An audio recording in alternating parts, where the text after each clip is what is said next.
Hello and welcome, everyone. We're back today again on a 5th of March, Sabbath day, 2022, to discuss what does the Bible tell us about conspiracies. And Michael, I know myself from doing my own reading and study of the Bible that the Bible goes into great details on what was, what is, and what is to come. So here we are on session 14. Welcome, Michael. Welcome, Brad, and hello to listeners. Yes, I think that in the very first sessions of this series, we have extremely went into the biblical history. And of course, the book of Revelation, for example, also depicts conspiracies of the kings of the world together with the whore who sitteth above many waters, or among many waters. Pardon my English. But in between, as we are stuck on this earth and this existence, I chose the example of your assassinated king, so to speak, John Fitzgerald Kennedy, as an example to point out where is the relationship between the kings of the world and the whore who's sitting among many waters, well, amidst many waters. So therefore, this is here the next upcoming session of John F. Kennedy, the assassination, from a biblical, from a religious, and from another perspective, and not from the perspective who did it, because you see that who did it is by far more not that interesting than for what purpose did it happen, what was the reason, and who ordered it, because that is my main concern. Who did it is just a measly example or a character of somebody who gets rewarded by doing some criminal action.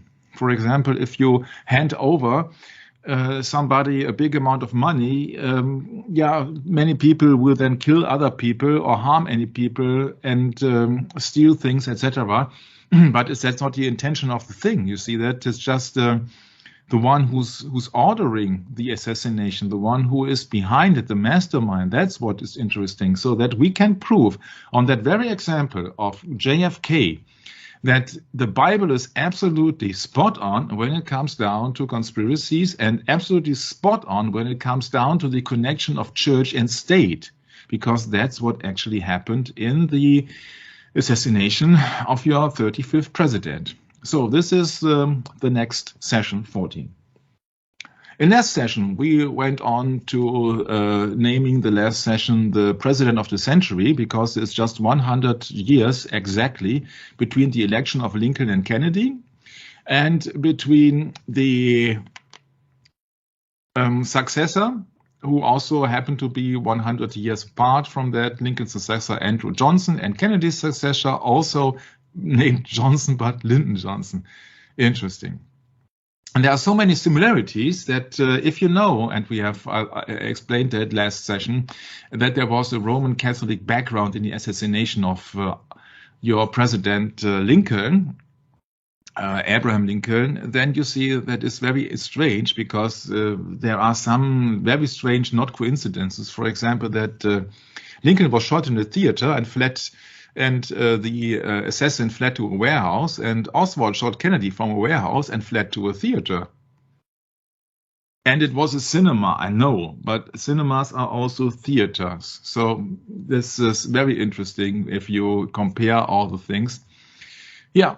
And so we will go on in the research. Let me point out some things that I have found and some things that I think make much sense when you compare that to these both victims and to American history. Because Abraham Lincoln said that the American Civil War would never have been possible without the sinister influence of the Jesuits, being the Roman Catholic Church, or the military organization of the church. We owe it to Popery that we now see our land reddened with the blood of her noble sons. Abraham Lincoln, assassinated 1865. And of course, this is just a repetition of last session, 50 years in the Church of Rome, Charles Chiniquy. Yeah, so I will skip it to the point where now the next session, the research for the next session, will start.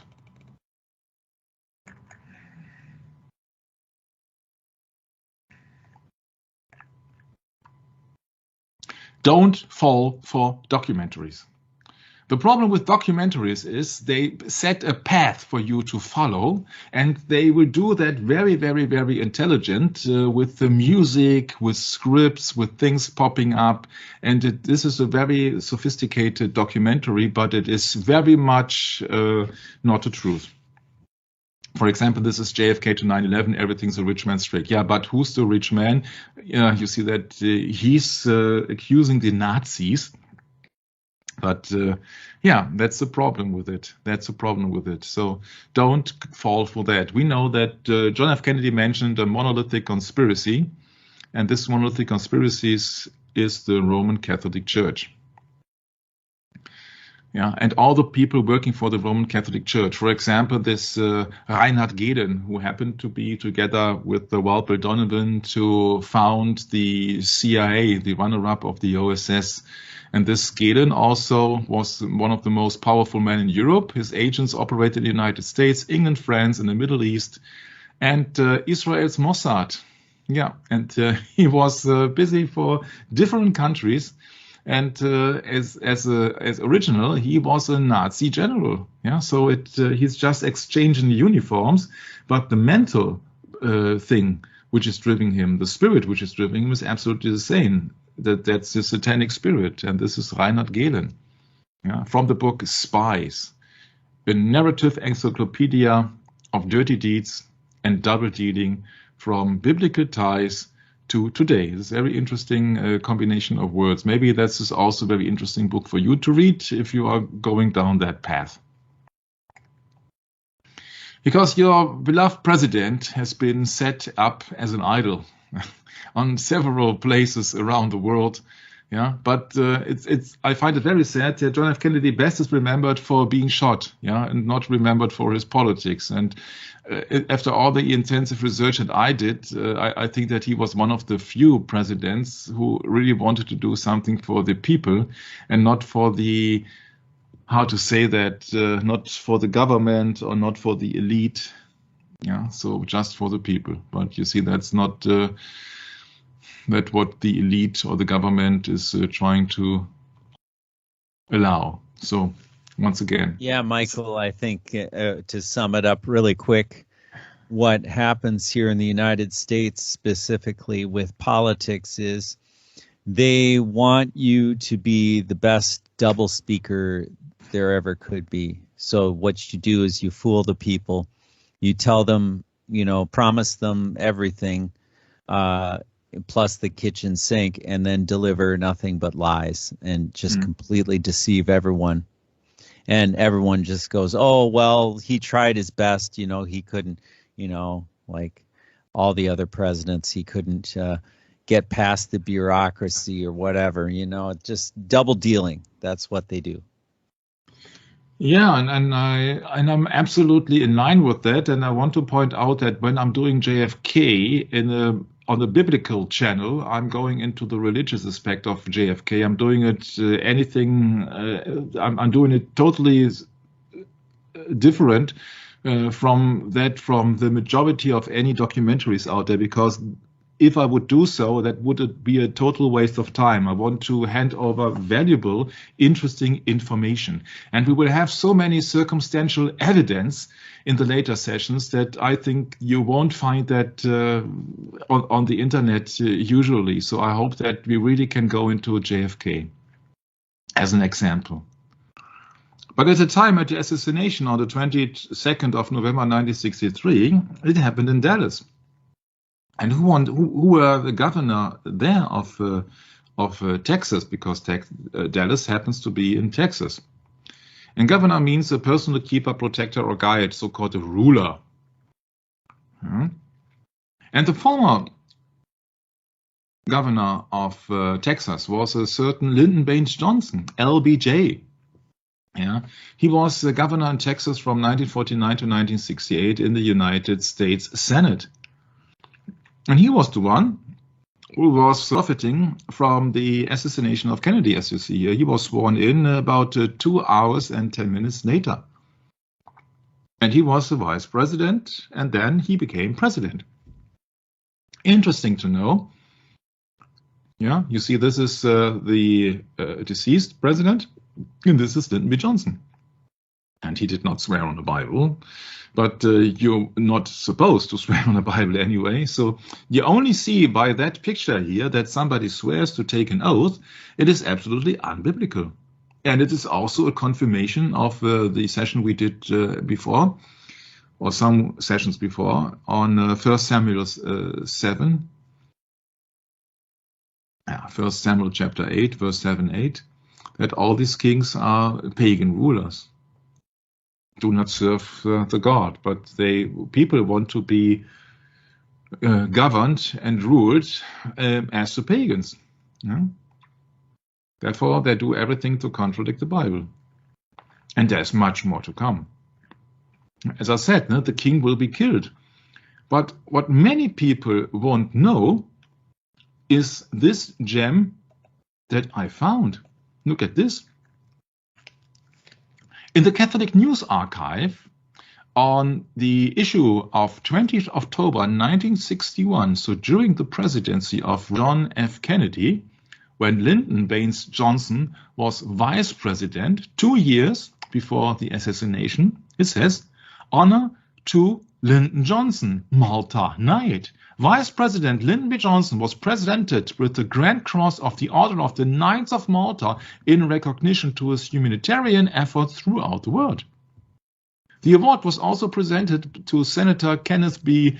Keating of New York and to Henry Cabot Lodge, former head of the United States delegation to the United Nations. Both were honored for their peace and social aid efforts. End of the message. So when they sell you Lyndon B. Johnson as a Protestant president, they don't tell you that he was knighted as a Knight of Malta during the presidency of John F. Kennedy.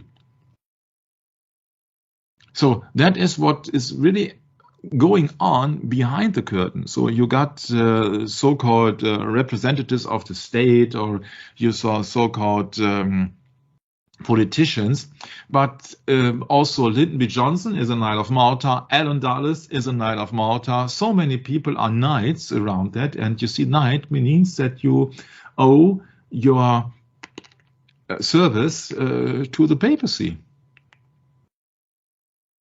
That is such important find here. Yes, it is, Michael. Many people who have spoken about the assassination of Kennedy heard a very strange death. For example, here is an example of Dorothy May Kilgallen. Dorothy May Kilgallen was a reporter. I'm going into the English script. Now we will handle Lyndon B. Johnson extensively because there's so much going on when it comes down to his ties to the Roman Catholic Church. So this very Dorothy May Kilgallen was an American columnist, journalist, and television game show panelist. And she wrote front-page articles for multiple newspapers on the Sam Shepard trial, and years later, events related to the John F. Kennedy assassination, such as testimony by Jack Ruby, the guy who was supposed to have killed the main suspect of Lee Harvey Oswald. The Sam Shepard murder trial. Kilgallen covered the 1954 murder trial of Sam Shepard, a doctor convicted of killing his wife at the home in the Cleveland suburb of Bay Village. The New York Journal American carried the banner front page headline that Kilgallen was astounded by the guilty verdict because of what she argued were serious flaws in the prosecution's case. At the time of the Cleveland's jury guilty verdict in December 1954, Kilgallen's sharp criticism of it was controversial, and the Cleveland newspaper dropped her column in response. Her articles and columns in 1954 did not reveal all she had witnessed in the Cuyahoga County Court of Common Pleas. 9 years after the verdict and sentence, and after the judge had died, she claimed at an event held as Overseas Press Club in New York that the judge had told her before the start of the jury selection that Shepard was, quote, guilty as hell, unquote. Attorney F. Lee Bailey, who was working on the habeas corpus petition for his client Shepard, attended the Overseas Press Club event, heard what Kilgallen told the crowd, and then asked her privately if she would help him. Some days later, as Bailey wrote in his memoir, The Defense Never Rests, we obtained a deposition from Dorothy that was inserted into the petition submitted to Carl Andrew Weinman, judge from the United States District Court for the Southern District of Ohio. Bailey also included in the habeas corpus petition a statement from Edward Murray, who had worked in 1954 as a court clerk at the Cuyahoga County Court of Common Pleas. Similar to Kilgallen's statement, Murray's statement indicated that Edward J. Blythen, the original Shepard judge, has said that Shepard was guilty even before the grand jury indicted him on August 17, 1954. In July 1964, 4 months after the Overseas Press Club event where Kilgallen broke her silence about the deceased Judge Blythen, Judge Weinman of the federal court granted Bailey's habeas corpus petition. Sam Shepard was released from prison amid much newspapers publicity, and Shepard met Kilgallen at a late-night champagne party in Cleveland. After Kilgallen's death, Shepard was retried and acquitted. So she was very much into justice. Kilgallen was publicly skeptical of the conclusions of the Warren Commission's report about the assassination of President Kennedy and Jack Ruby's shooting of Lee Oswald, and she wrote several newspapers articles on the subject. On February the 23rd, 1964, she published an article in the New York Journal American about a conversation she had with Jack Ruby when he was at his defense table during a recess in his murder trial.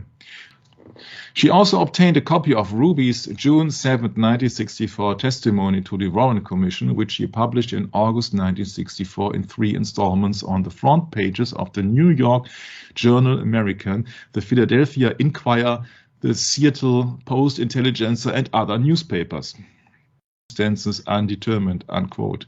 A funeral mass took place on November the 11th, 9/11, at St. Vincent Ferrer. John Daly, Arlen Francis, Betty White, Ed Sullivan, Joseph E. Levine, and Bob Considine were among the 2,600 people attending. She was interred at Gate of Heaven Cemetery in Hawthorne, New York, in Westchester County. So her interview has not been published until this very day, if I remember correctly. So there are many people who died a strange death. And she was interviewing Jack Ruby, who was supposedly responsible for the killing of Lee Harvey Oswald. But you will be surprised in later sessions what's all about with that event as well.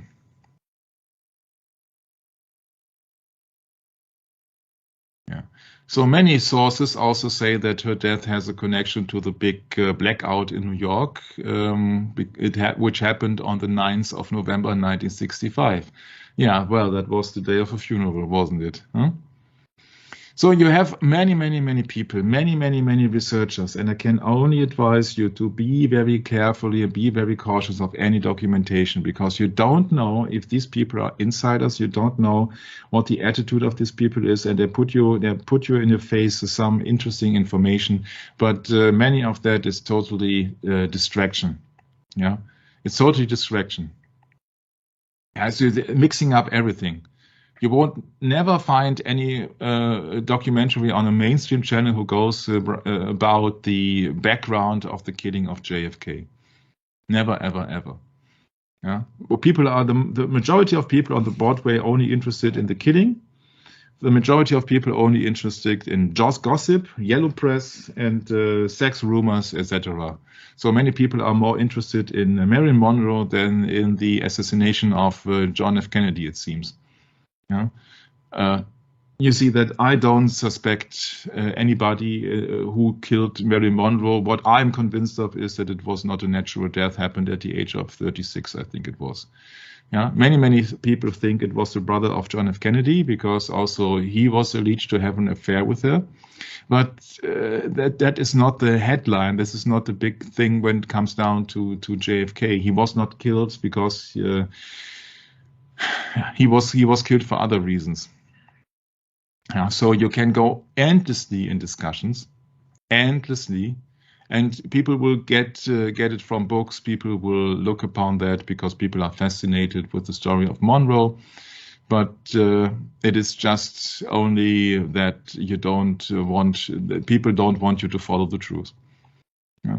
So before we go into the date of the 22nd and what happened there, because many people only focus on the around 30 seconds on this Zapruder movie, we have to go back to the background to see what's what and especially who's who. So, numbers, dates, and facts. This is only interesting. You can fool anybody with statistics. Really? You see, here is a statistic just happened by accident. Total cases, 290 million. Total deaths, 5 million. Total doses, 9 billion. So what does the total doses have to do with the deaths? What does the total cases have to do with the total doses? You see, there are some things missing here. For example, the total amount of people. Yeah, so you can lie with statistics. Is this Johns Hopkins University? Yeah, by the way. Very interesting. Yeah. That wouldn't happen to be a Jesuit college, would it? No. Do your own research. Yeah, but you see, you can lie with statistics. If nobody tells you the amount of the alleged amount, we do not know for certain, of people who happen to be 7.8 billion, then the number of total deaths made absolutely no sense because that seems to be a large number. But compared to the amount or to the large number of the inhabitants of the earth, it's just 0.7%. And then you don't have also, you're missing the next fact and the duration, the period of time. Is it in 1 month? Is it 1 year? Is it since the beginning of the crisis or what? So even that 0.7% is absolutely futile to go in there because you don't know the amount of time. You see, lying with statistics. Statistics. Let's look up what he's got to say about it. Yeah, there's he. Very interesting individual. You see that this is a line of his most favorite books, and on top of that is a small book. It's called How to Lie with Statistics. Yeah. What if we lie with statistics with immunity? You see. You can create your own sentence with the line of books. Michael, question for you. Yeah. Would Bill Gates be Jesuit influenced? Is there anybody who is that the principles of the Jesuits is, pretty in line with what's going on here with this crisis?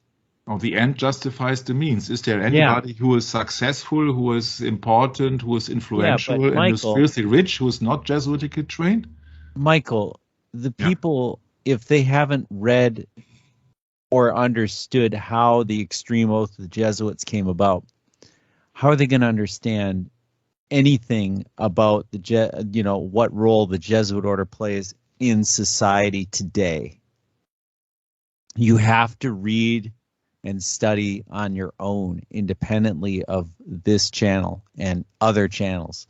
You have to understand that this is something incredibly controversial. And of course, it's going to be rejected by most people. And you know why? Because they're reliant on their Jesuit training for their paycheck. Yeah. For their paycheck. Isn't it obvious? Yeah, they're being rewarded for serving the beast. Their obedience to mammon, Michael. Yeah. You can only serve God or the mammon. Yeah. Yeah. Let's say it like it is. Let's break it down for you. Clue look, he's got such a nice smile on his face. He couldn't hurt anyone now, could he? No. You see that you have to really read the people and you have to really read symbolism. And this is the book on top. You see that this is the first one is coming up is lying with statistics. And then later comes immunity. Isn't that interesting? But you see that it's just randomly, huh? Yeah, absolutely. It's randomly. And it has nothing to do so far with the killing of Kennedy. But just want to point it out. You see that you can fool the people with names and dates and facts, but you have to do it in the right way. But if you do it here, which I did on the 3rd of January this year, 2022, you see this is absolutely BS. You cannot get any valuable information about it. You only see the green number here, 9.2 million doses, and you know, oh, somebody's making money big time. Somebody's making money big time. Huh? Somebody's making money. Yeah, the mammon. So let's start with the weather. We have talked about the weather, that there are some people who are thinking, oh yeah, the one who controls the weather will control the world. Yeah, this is the Dallas, Texas weather history of 1963, and I happened to be there is no data recorded, and I said, shall I move on? And then I found an almanac, and it says, yeah, got some quotes for you. You see, dates. Oh, the mean temperature was 63 degrees Fahrenheit. The maximum temperature happened to be 71 degrees Fahrenheit for a November day. That's quite interesting. Okay.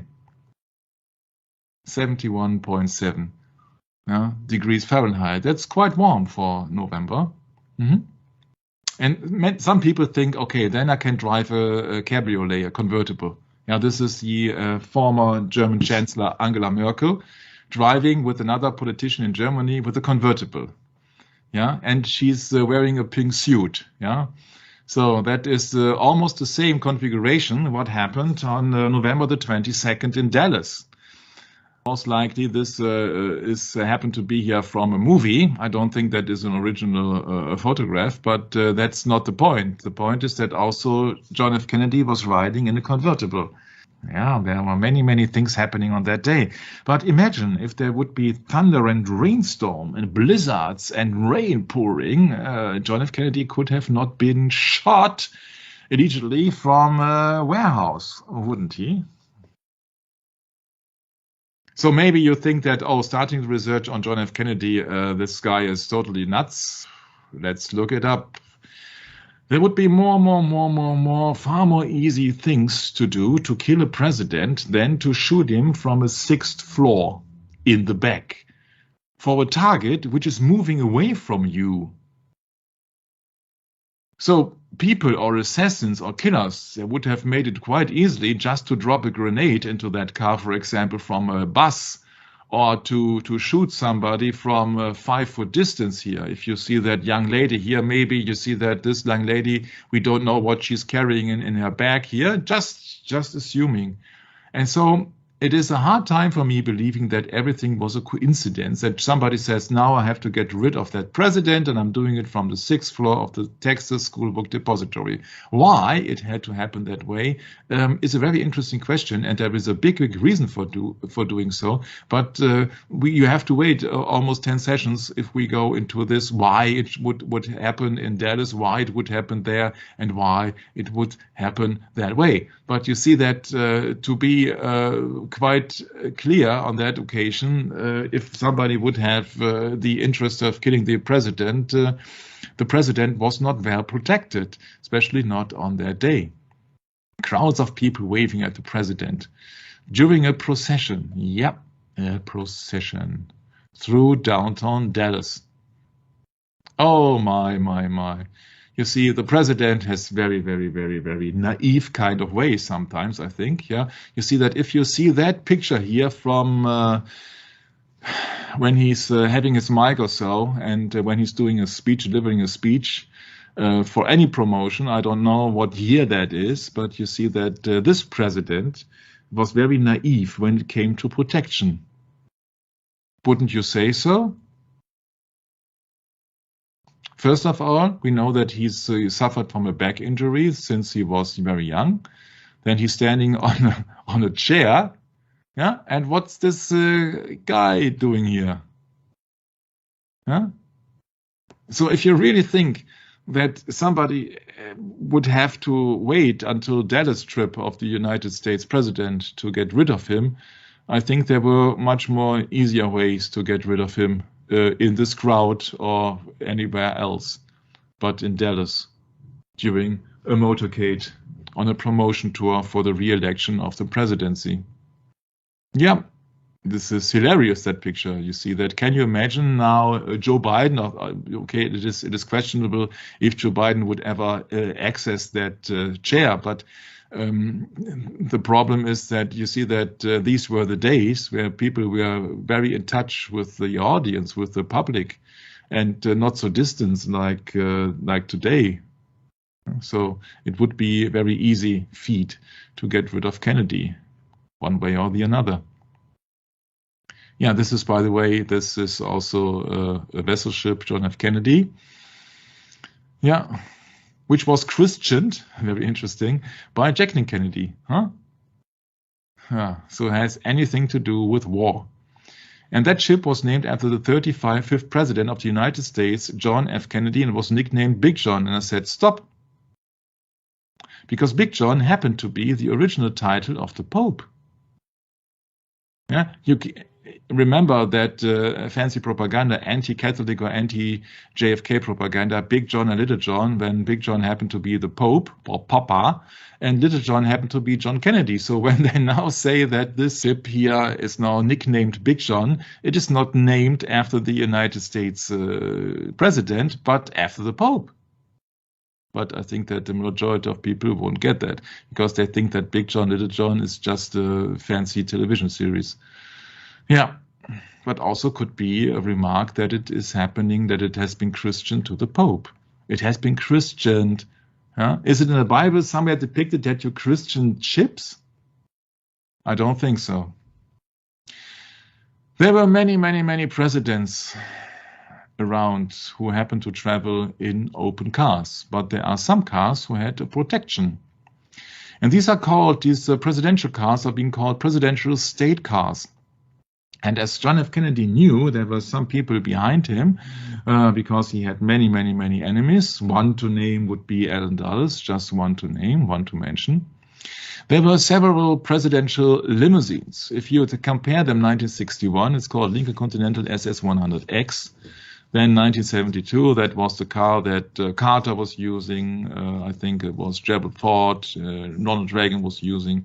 And since Obama, it's called the Beast. You see that your American president is not the most powerful man in the world. If he would be the most powerful man in the world, then, of course, for example, Donald Trump, who once had this office, could have released the classified files for John F. Kennedy, but he couldn't. Yeah, so therefore, don't get me the fact that the president of the United States has something to do with the most powerful man of the world. Yeah, there must be somebody more powerful to forbid Mr. Trump to open the files. So what's it all about? What's my point? My point is the SX100X Lincoln, because it became part of the history with the JFK tragedy. He was riding in the car during a motorcade, riding in a specially built presidential parade car. That's it. And out of a sudden, look here, there's a protective bubble cover. Oh, it wasn't used in Dallas. If it is correct that Lee Harvey Oswald shot the president 3 times, then that would at least cover some, at least give some protection for the president, doesn't it? Huh? A protective bubble in place. But in Dallas, it was not equipped. Once again, Dallas is the place where he was assassinated, and JFK was driving in a Lincoln. Interesting, huh? Abraham Lincoln. Lincoln happened to be the premier mark of Ford companies, Ford automobiles. Yeah. Kennedy shot in a Lincoln made by Ford. Lincoln shot in the Ford Theater. Yeah, it's very interesting coincidences here. So it's been called JFK's SS100X Lincoln. Very interesting. There were many people around in convertibles, many rulers of very big powers, nations, etc. Yeah, you see once again, this is of course the lunatic Austrian leader. Happened to be many people misunderstand him as a German. He was not German, he was an Austrian. He was German speaking, but an Austrian, by the way. He was driving in a convertible, but there are many people around for his protection, many soldiers. Yeah, and he's wearing a soldier uniform also. This is during a procession. This is John F. Kennedy riding in an open convertible, but with a protective bubble in place to protect him from rain, moisture, and maybe some bullets from behind. Yeah, and during a procession, Brett. What's a procession? Procession is a ceremonious solemnity, a religious procession, the triumphal entry of Jesus into Jerusalem. So when it is during a procession, then these kings of the world are being held like idols. For me, it is quite obvious if you because he's one of the supremes. You see, he's erased on that. He's standing in a limousine, and he's greeting the people, and the people are waiting them. So you see that the triumphal entry of Jesus into Jerusalem. And I think there were many admirers of JFK or of any politicians, if you think about that people idolizing other people instead of giving praise to the King of Kings, Jesus Christ. Yeah, otherwise, you see that the first Samuel would be incorrect, but then people said, give us a king that he is ruling us like the pagans. Yeah, and so they get their kings who are ruling them like the pagans. Yeah, then they worship the kings like gods. Of course, they are pagans. Yeah. And I think that there is no coincidence that it's called the SS-100X, because that was built in 1961. That was built, it's no coincidence, it is built in the very month, Brett, that John F. Kennedy took his oath for presidency. And if we know the 100-year discrepancy or difference between Lincoln and Kennedy, then it is a very strange coincidence that that car has been named SS-100X because there is just one car and not 100 cars. So could it be that there is something to it for the 100 years that they were comparing Lincoln to Kennedy? And you know that, of course, Lincoln was assassinated. And now, of course, you know that Kennedy was assassinated as well. And they did not equip that so-called protective bubble resistance in place. Therefore, the Secret Service decided not to put it up. Huh? Interesting. Yeah, so there were several occasions when it was not put up, but here on that instance here, for example, you see that there were at least 2 Secret Service agents riding on the back of the car to get a little bit of protection for the president if somebody would have made an attempt to attack the president from behind. Step plates on the rear allowed Secret Service agents to stand and ride, and not only on the back. There were several functions on an automobile to give protection to the president. This is the maximum protection. You got a protective glass bubble, and you got 5, and I reckon that could be 6 here. 5 or 6 agents accompanying the presidential limousine so that it is very hard to get through the president. And the job of these people, of course, is to protect the president at all cost or at any cost, meaning to get shot for the president.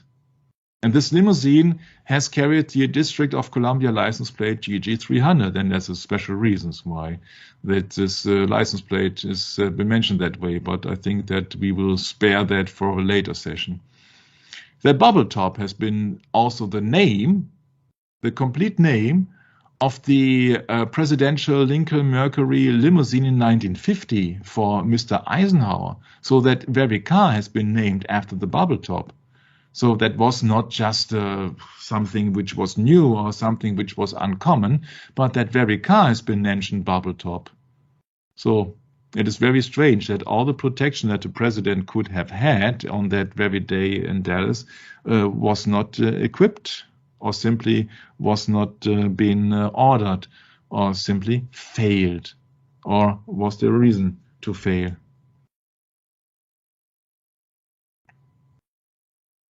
Also, the hydraulic rear seat on that limousine could be raised to about 10.5 inches to elevate the president. Yeah, you see that a standing target is much more easier to hit than a sitting target, for example. So people would have had a very easy feat to shoot the president when he's standing in a car, but it didn't happen. It only happened on the 22nd of November. Yeah, and this presidential limousine was then at the Parkland Hospital after the attack, and then carried away to a Hercules military airplane, and then was driven with a police escort directly to the White House garage. And then the car remained in seclusion with high security while federal agents and Secret Service investigators examined it extensively. Aha, but you won't get any clues of that because it is the Secret Service covering anything up. Yeah, and this is a SS-100X. SS stands for Secret Service. 100 could not mean the model of that car because it's just one made. And X, you see that in your code, is a rejection of Christ. But 100 could also mean that Mr. Kennedy was 100 years after Mr. Lincoln in the Congress. So otherwise, what does the 100 mean? So that is my clue on it, or my suggestion of it. The Secret Service agent tried their best to clean the interior and did a pretty good job, in destroying evidence. But there were still signs of the trauma when it arrived at Hess and Eisenhardt. So that's the builder of the car. Hess went to Washington himself, said we had worked on that car. We had a personal pride in it. Hess felt that if the president had used the removable bubble top, he might not have been killed. Yeah, might not have, but had been killed. Hess was named a consultant to the Warren Commission, which was appointed by President Johnson, so the runner-up president, to investigate the assassination. Interesting, huh? The President Johnson to investigate the assassination, Brad, means the Surrey Military Knight of Malta, President Johnson, to investigate the attack. Interesting. SMOM. Yep. Yeah, that I don't think that you come across that on mainstream or somewhere else. That also this guy was a Knight of Malta. Oh, of course not, Michael. Why would they want the people to know that? Yeah. The point is people have to do their own research to find these things out, like you did. Yeah. You found out that he was knighted, and so was another famous president of the United States after Kennedy. Reagan was knighted as a honorary Knight of Malta after he served at the very end of his presidency. Why is it that all of these things happen at the end of presidencies? Like, what was it, 2015? Who was president? Oh, yeah, Barack Obama. Who was vice president? Oh, yeah, Joseph Biden. Oh, what happened in 2015? Oh, Pope Francis, our friend, the Jesuit, No, he's not our friend. No, Pope Francis came to speak to joint session of Congress. And what did our country do at that time? Nothing but praise. That's all they gave the Pope, because he's, the head of the Catholic Church. Yeah, of course. You got it everywhere. If you know how these people are connected, they get their reward then that they had did service to Rome. There you go. There you go. So it's very interesting. You pointed out earlier, Michael, that the SS, the Secret Service of the United States, did not install the bubble on the car on that day. That what would we call it? A fateful day there in November 11. But we will also face the fact that also no presidential bodyguard. November 22nd. I'm sorry, it's November. No presidential bodyguard was protecting the president also. So he was absolutely without any protection at all at that very time when he was assassinated. You see that these people are all in secret orders. We will run constantly into secret orders from now on. This Coach Peter Hess spoke to the Cincinnati Rotary Club. You see, the Rotary Club belongs to the Freemason and describes the Secret Service 100X as, quote, the most fabulous automobile built in this decade, unquote. The problem is that it is not the fault of the automobile. It's the fault of the purpose of the people that this killing, in my humble opinion, my research, happened on purpose. Of course. Well, that's the thing, Michael, is that, again, we have more evidence of doublespeak. You tell the people one thing, but the reality is completely different. And the reality is showing you that the common knowledge is a flat-out lie. They flat out lied to the American people. Oh, yeah, see, and we've gotten so used to it that that's what we come to expect now, isn't it? Yeah, We you see expect that lies. you don't have any protection in that car. Especially, okay, there is a glass there's a glass cover here, but you see that you're sitting on you're sitting on a couch, but that's it. And in 1960s they don't had any seat belts also, so you see that it's totally hilarious that somebody would take the risk of riding in an open vehicle during a motorcade, but yeah, it was just for publicity, huh? So that was that with that car. You see several things for that car for protection, but nothing was equipped on that very day. Not one. Not one. And as you mentioned then, Ronald Reagan. Ronald Reagan, very famous to have conspired with the Pope. At least that's what Time magazine tells us. Yeah, and also these people then will be venerated as idols. Oh my. The Holy Alliance. Yeah, the Holy Alliance between Reagan and Pope Paul II for the Polish. So-called Protestant president, eh? Yeah, February 1992. 30 years ago. Yeah. It is not my choice of words. It's not my choice of words. It's a flat-out lie, Michael. It's a flat-out lie what they tell you, and they expect you to believe it, and people just want to keep regurgitating the lie. They don't want to tell you the truth, so you don't ever get to hear the truth, and then you're all surprised when someone tells you the truth. And it's their fault for telling you, isn't it? Yeah, that's right.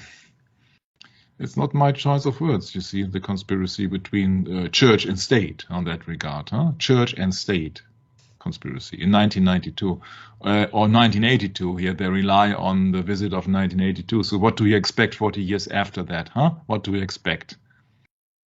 And he was assassinated as well, or both of them were assassinated. And Pope John, when he was assassinated in an open car, and Reagan, who was assassinated in front of a car or besides a car, actually.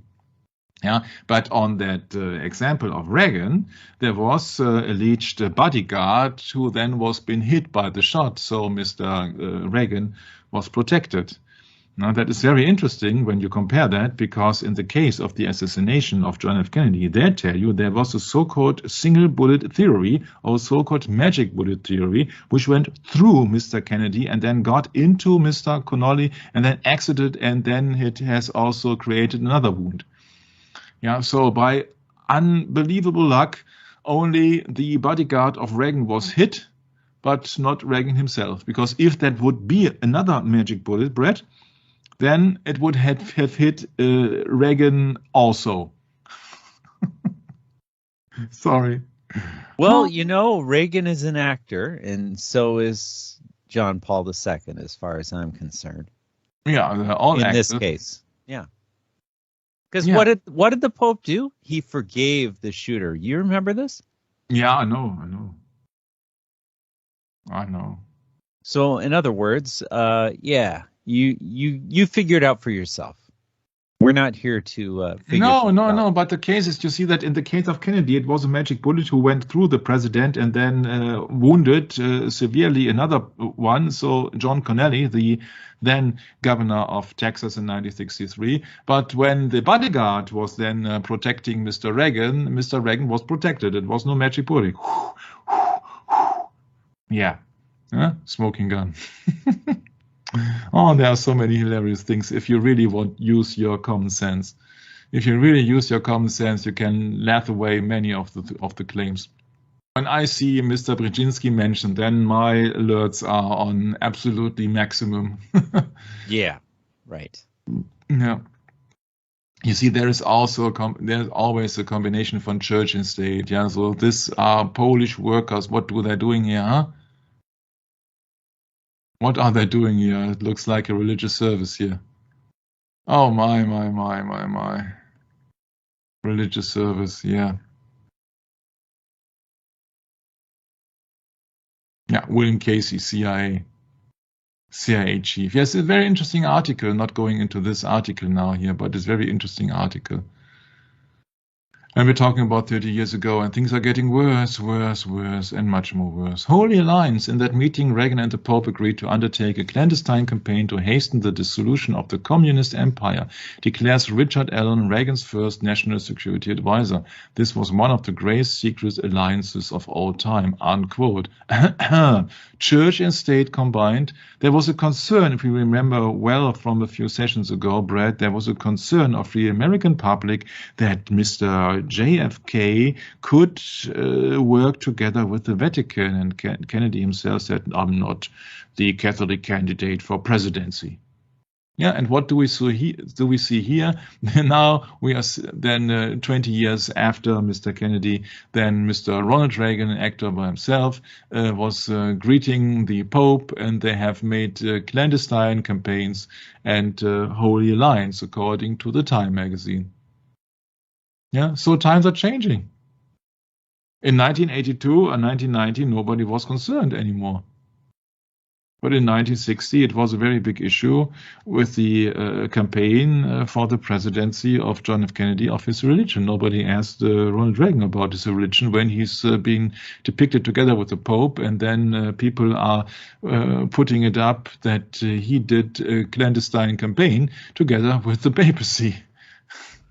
Yeah, how you can see how Roman Catholicized your country is nowadays, huh? He's also facing the obelisk as his inauguration speech, and he's welcoming the Pope with a handshake. Well, you see, the handshake also means a contract, huh? Yeah, these are all no coincidences. So please be cautious of any documentaries. How many shots, how many things, how many frames, how many people, how many witnesses you see. You cannot prove anything. You have to use your common sense. Well, in this day and age, Michael, it seems to me that most of our friends and colleagues and acquaintances have forgotten what common sense is. Because it's so much easier to go along with what everyone else is doing and saying, and then you don't have to really think for yourself now, do you? Life's pretty easy when you get it all handed to you on a silver platter, isn't it? Yeah. Obey. Simply obey orders. Now we're speaking of a killing here. We're speaking of a killing of an American president in the open. So he was not secretly poisoned or so. He was killed in the open. So that made a statement that somebody is more powerful than the president of the United States. And we will find out what's it all about. It's because once again, if I show you these pictures here of the visiting of the Pope, July the 2nd, so 5 months before, or 4.5 months actually, before the assassination took place, you see here the things about the most powerful man in the world, huh? When John F. Kennedy is sitting on a small chair here, receiving conversation with the Pope. And Jacqueline Kennedy kneeling down in front of the Pope. See, all the things are going on behind the curtain. So, for example, here when I spoke about the SMOM, Reinhard Gehlen happened to be also Knight of Malta, like Alan Dulles and Lyndon B. Johnson, and all they are in the same boat or in the same league. They're all in the same league. The CIA, Nazi connections and all the things. You see, all is the same. Just people are just exchanging their uniforms. For example, a certain CIA director called Leon Edward Panetta, who was also a United States representative from California, served under President Bill Clinton as the Director of Management and Budget and as the White House Chief of Staff, etc., etc. So, but he was a chief of the CIA. In 2009, with Barack Obama, he was nominated as the director of the Central Intelligence Agency. Look up what he's got to say.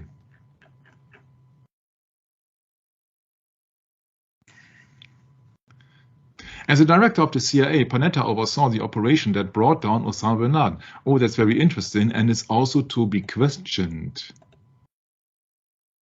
What do you mean by bringing down Osama bin Laden?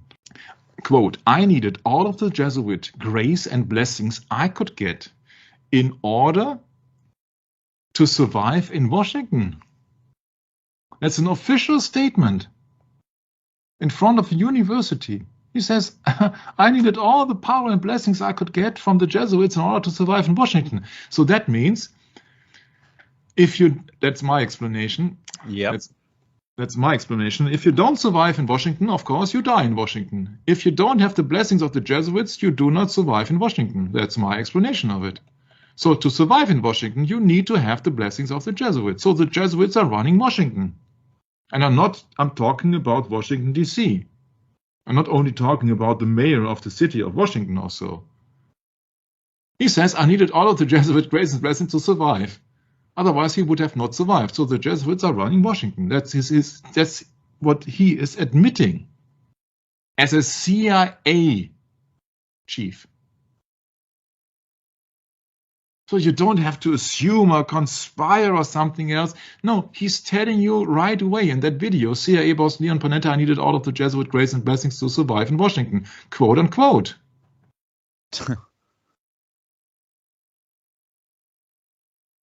Yep, that's straight from the horse's mouth, Michael, as we say. So what makes you think that in 1960 the tables were turned?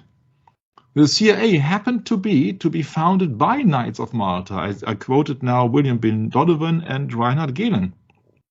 So once again, please let me warn you about any documentaries, because they will not ever put out the religious ties of John F. Kennedy and the circumstances of his assassination. Everything is about the murderer. Everything is about technique. Everything is about number of bullets. And once again, it is not interesting that who's killed him and how, but what for. And so people really think that that opened their eyes really have not been awakened, because everything has a spiritual and a religious, therefore, background. So therefore, I'm just only quoting documentaries when it comes down to certain facts, but I would not recommend anything, because people will exclude valuable information at any cost. Maybe they also want to avoid being killed as Kennedy. But we are speaking here about the real conspiracy. We are speaking here about that John F. Kennedy had so powerful enemies that they got aware. So that Kennedy had such powerful enemies that even they got away with the assassination. So nobody was jailed, nobody was questioned. The people who really were behind that assassination and who is really a part of a big government organization must know who is behind that assassination. And it is not Lee Harvey Oswald, it is not Jack Ruby, and it is also not Lyndon B. Johnson. But we will have to go into Lyndon B. Johnson to find out the ties. Yeah, so Kennedy had made so many enemies by signing a memorandum that the troops have to get out from Vietnam, and therefore the military complex, the industry, etc. So they were facing big losses because, of course, the industry and military complex is a very big task, very high profitable business in the United States. So Oswald is just a patsy. Everything I come across Oswald, I'm quite convinced what it's all about. And I know that there are so many things going on also in Vietnam who had also ties about the killing of Kennedy. With the overthrow and execution of Ngo Diem is very much underestimated, but we will handle that later on. Yeah, there were many, many people who want to really get rid of Kennedy because, he was destroying their business. He was destroying their financial profit. It's the oil industry on the one hand, the military-industrial complex on the other hand. So many people in the talking about so much more than that. You know, how about the people discover for themselves what Kennedy did during his lifetime, such as creating a silver-backed dollar and getting out of the Federal Reserve? Mm-hmm. Yeah. Talk about, someone at war with the powers that be. Kennedy took the torch up and started to, really hurl down some serious blows against the mammon. And you can't do that without consequences. That's the fact, because they're just too powerful. These men are too powerful that run the Federal Reserve. You cannot expect that you're going to have any success with that. You're just up against some power that you have no idea. Yeah, there are too many of them also. You see, the entire government has been filled with people who serve different interests. They are not only members of the Senate or members of the Parliament. These are private interests that the public don't know about. Yes, that's for example of Lyndon B. Johnson. He was everything. He was not only the vice president or then the president in charge. He was not a member of a politician party only. He was also a Knight of Malta, and he happened to be also a Freemason. So he was everything. He was just interested in his own personal benefit. And you see, if you ask somebody who benefited directly from the assassination of Kennedy, the first answer obviously must be Lyndon B. Johnson. That's absolutely natural. That is common sense. And so it is very interesting to roll up the Kennedy assassination from a religious standpoint of Lyndon B. Johnson in the future. But before we could do that, I would like to hand over in the next session a very interesting example that you really see that this very strange assassination which took place in Dallas was anything but coincidence. So this is the very interesting and important news here, and not who killed, who shot, who said, and everything else. You see that these are not your regular politicians. These people serve other interests. Yeah, look for yourself where you will find that information that Lyndon B. Johnson was a sovereign Knight of Malta. Please look up the information where you can find that information. You won't find the information on the mass media that Mr. Lyndon B. Johnson was handing over the Grand Cross of the Order of the Knights of Malta. And even if people would not tell you what that means the absolutely allegiance to the Pope and to their Jesuits as well. So that is the very important news, and that's what I would like to do in the future for the Kennedy assassination, that you really see that there is no diversion between church and state, no difference, no anything else, but these people are so powerful and powerful positions because they serve the papacy for a special purpose. Yeah, so that's the conclusion of the session. And also would like to hand it over to my beloved brother Brett to close it down. So in the next session, we will go into another subject, which also happens to be quite similar to the assassination of John F. Kennedy. Thanks very much for having me. Please read your Bible, and Maranatha. Thank you, Michael, for putting this information together for us. And as Michael has pointed out, you don't find this in the mainstream articles. You find it in the Catholic articles where they are grooming and they are promoting their own. And that's how they get away with this easily, is because the people actually want to encourage the different religions, but do they understand the doctrine? This is the question. Do we really understand our doctrine like we should? We should all be asking this question. And that's one of the main reasons my channel and my work exists on YouTube, is for this purpose, Educate yourself. Don't be left out in the cold. And you can only do it by doing some of your research and verification on your own, and study with the people that you know and love.